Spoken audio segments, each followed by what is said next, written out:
18. You know what that means? Finally legal.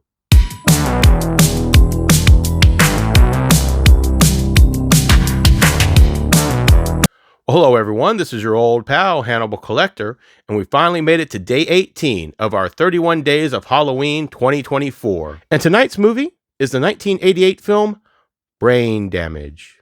One night you go to bed, and when you wake up, everything is different. And as is often the case, this is my first time ever watching this film. Now Brian's acting a little peculiar. He's like a completely different person. I don't even know him anymore. This is a Frank Henenlotter film, and if you guys recall, back in 2022 for our 31 Days of Halloween, I watched one of his other movies for the first time, and that was Frankenhooker, and I absolutely loved it. Now, prior to these two movies, I had seen Basket Case, and I really enjoyed that. It's been many years since I've watched Basket Case, and I don't know why I didn't make the connection between these other two films with him. I don't know why it took me so long to watch them, but I do appreciate you guys pointing these out to me because I absolutely loved Frankenhooker, and here's my thoughts on Brain Damage. Something's gotten into him. Sometimes everything glows with a different kind of light. Deep into him. What are you telling me, that we killed someone last night? Brain Damage was interesting to me. I see where they have the undertones of drug abuse and addiction, although I know it's been downplayed by the director himself. I do see the kind of sexualized phallic thing that people talk about with the creation of the creatures. I do really enjoy the quirky storytelling. I like things like that. The more exploitative side was pretty interesting to me. I did enjoy the animatronics and the stop motion to make Elmer look like he was, you know, truly moving and alive. I think they did a really good job with that, especially in 1988. Out.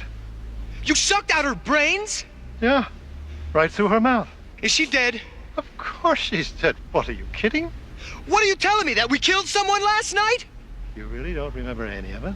No, I don't! I do see some inspirations from Faust, if you know what I'm talking about as far as the overall look of this. I think we got a lot of themes and feelings of Faust. Is that just me? Let me know. I think what really engaged me in this film is the heightened over-the-top acting. It's not so much that it disconnects you from reality. It's just enough that you get a sense of the comedy, but you also still feel like you're rooted in something real, if that makes sense. How is that? So I think it's safe to say that I like the actors in this. I found them engaging. I like watching them. They had some really good roles. They had some really interesting looks. You know, when you're watching a film, sometimes you can have someone look so perfect or something like that, and it doesn't really pull you in. But everybody here was just quirky and interesting enough that you kept your eyes glued to the screen.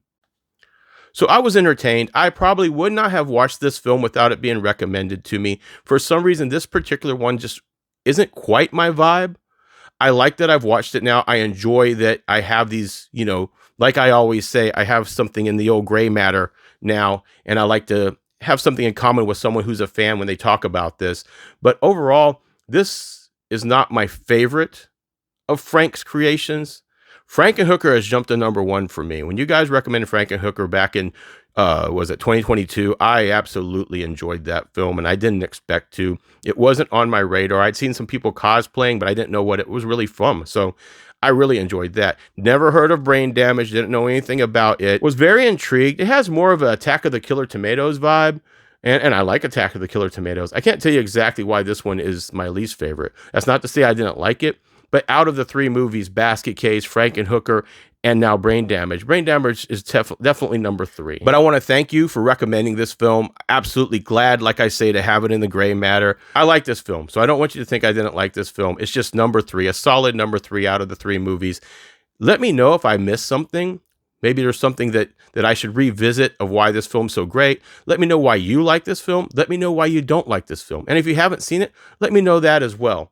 Very interested to hear your thoughts on Brain Damage. So until next time, this is your old pal, Hannibal Collector, signing off. Some things I won't assume till you pay.